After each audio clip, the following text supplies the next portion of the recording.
कैसे हैं? उम्मीद करते हैं कि आप लोग अच्छे होंगे, स्वस्थ होंगे, सुरक्षित होंगे। तो क्लास 11th के जितने भी छात्र ये वीडियो देख रहे हैं, ये वीडियो उन सभी क्लास 11th के छात्र के लिए काफ़ी ही महत्वपूर्ण होने वाली है। जो ये वीडियो सब्जेक्टिव वीडियो होने वाली है, तो आप लोग वीडियो के अंत तक ज़रूर देखिए। और वीडियो में पहली बार है या इस चैनल में पहली बार है, तो वीडियो को लाइक एंड चैनल को सब्सक्राइब कीजिए। साथ ही अपने दोस्तों को शेयर करना ना भूलिए। जो 23 सितंबर 2025 जो आज ही ये एग्जाम होने वाली है, तो आप लोग वीडियो के अंत तक बने रहिए। जो सब्जेक्टिव क्लास रहेगा ये पूरा एकदम एनसीईआरटी सब्जेक्टिव है। तो चलिए हम लोग सब्जेक्टिव की ओर बढ़ते हैं। जो सब्जेक्टिव प्रश्न हल करते हैं उधर देख लीजिए, पूरा ओरिजिनल पेपर है। तो आप लोग वीडियो के अंत तक जरूर वॉच कीजिए, ताकि आप लोग एग्जाम में हल करने को मिलेंगे। तो आप लोग वीडियो के अंत तक जरूर वॉच कीजिए। तो चलिए हम लोग सब्जेक्टिव की ओर चलते हैं जल्दी जल्दी।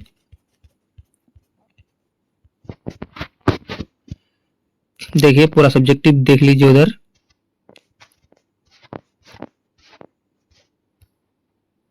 क्या कह रहा है क्वेश्चन नंबर एक क्या कह रहा है हम लोग को, निम्नलिखित में से किसी एक विषय पर निबंध लिखें। तो किसी एक विषय पर हम लोग को निबंध लिखने के लिए बोल रहा है। तो निबंध पे हम लोग को निबंध लिखना है, मतलब निबंध हम लोग को गांव में लिखना है। तो जिसमें आप लोग को आ रहा है उसमें लिख देना है।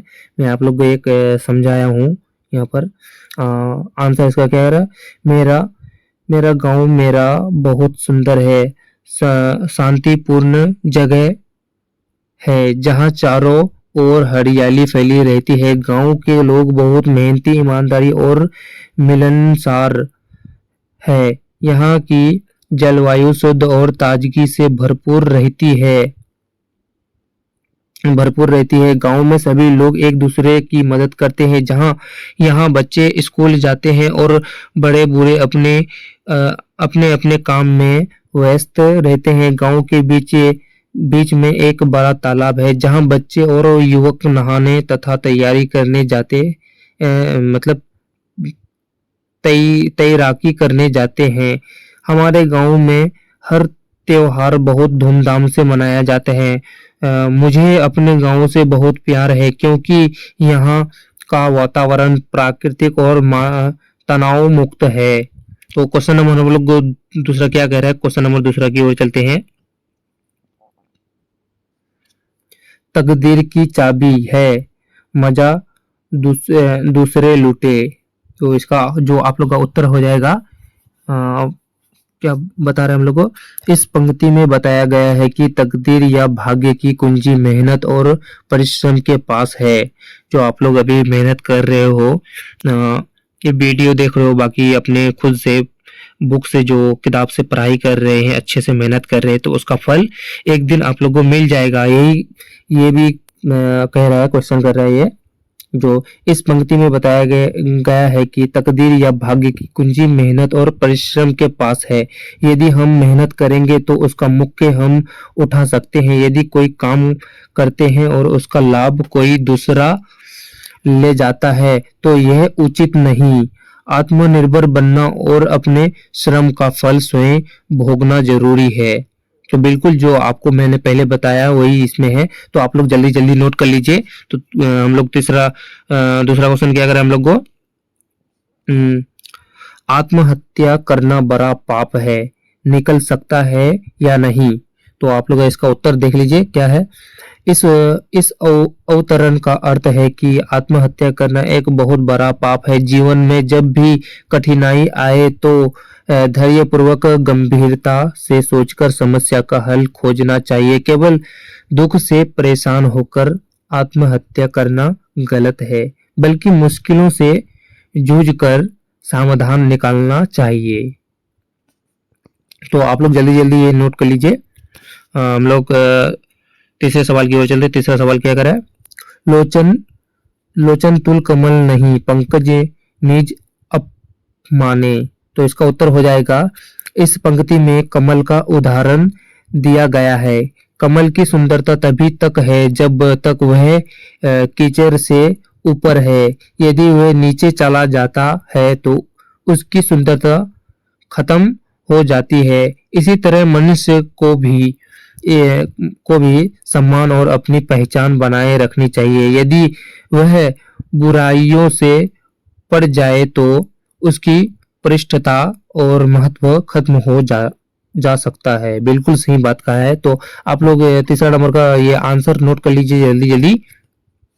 क्वेश्चन नंबर 4 क्या करें हम लोग को, वह बनस मुर्गों की पांख थी, चलती रहती है जिंदगी। तो आप लोग का उत्तर हो जाएगा। इस पंक्ति का अर्थ है कि कभी कभी हमारे जीवन में छोटी छोटी चीजें जैसी पंखुड़ी या पंख हमारे जीवन में बड़ी प्रेरणा या मार्गदर्शन बन जाती है। जिंदगी चलते रहने रहने का नाम है। चाहे कोई खो जाए या दूर चला जाए, फिर भी जीवन निरंतर गतिमान रहता है। संदेश यह है कि जीवन में आगे बढ़ते रहना चाहिए। बिल्कुल सही बात कहा है। तो आप लोग जल्दी जल्दी नोट कर लीजिए ये क्वेश्चन, ये आंसर जल्दी जल्दी नोट कर लीजिए। तो दूसरे क्वेश्चन की ओर चलते हैं हम लोग। दूसरा क्वेश्चन क्या कर रहा है, तो वीडियो काफी लंबा बन रहा है तो आप लोग जल्दी जल्दी बना रहे हैं आप लोग के लिए छोटा ही वीडियो, आप लोग लास्ट तक वॉच नहीं करते इसीलिए। तो देख हम लोग दूसरा क्या ये क्वेश्चन क्या कर रहा है, वृक्षारोपण के लिए सुझाव देते हुए वन विभाग को पत्र। जो आप लोग वृक्षारोपण के सुझाव के लिए वन विभाग को पत्र लिखना है। तो आप लोग को पत्र लिखना है। आप लोग देखिए ये इस तरह पत्र लिखा जाता है। तो आप लोग नोट कर लीजिए जल्दी। सेवा में वन विभाग निदेशक, जो आप लोग का जो शहर है, शहर जिला, जो आप लोग का वो शहर जिला का नाम, प्रखंड, जो प्रखंड शहर जहाँ रहते हैं आप, उसका नाम वहाँ पे नाम लिख देना है। उसके बाद विषय जिस पर मतलब आप लोगों को ये पत्र लिखना है, जैसे वन विभाग को पत्र लिखना है वृक्षारोपण के लिए। तो विषय क्षेत्र में रखती पड़े स्थानों पर वृक्षारोपण हेतु सुझाव।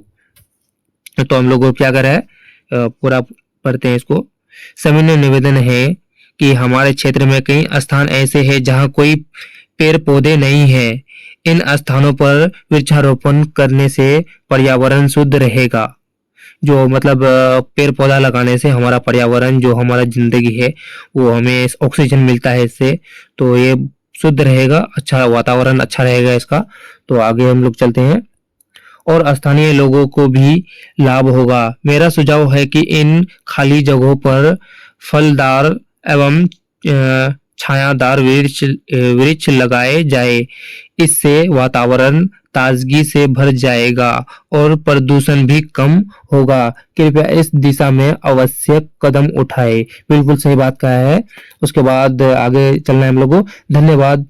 आप लोगों यहाँ पे ये लिखने के बाद धन्यवाद लिख देना है। उसके बाद आपका ये विश्वासी ये भी लिख देना है। बाकी आगे चलते आगे क्या कह रहे हैं हम लोगों, यहाँ आप लोग का अपना नाम लिखना है। बाकी विद्यालय में पानी की समुचित व्यवस्था हेतु प्रधानाचार्य को प्रार्थना पत्र। सेवा में प्रधानाचार्य महोदय, आप लोगों को विद्यालय का नाम लिखना है और जिस विषय में लिख रहे हैं विद्यालय के बारे में, तो विषय विद्यालय परिसर में पीने के पानी की समुचित व्यवस्था हेतु प्रार्थना पत्र। जो पानी के लिए यह पत्र लिखा जाता है, तो ऐसे लिखना है आप लोगों को। बाकी यहाँ आप लोगों को महोदय लिखना है। सभी ने निवेदन है कि हमारे विद्यालय में पीने के पानी की समुचित व्यवस्था नहीं है।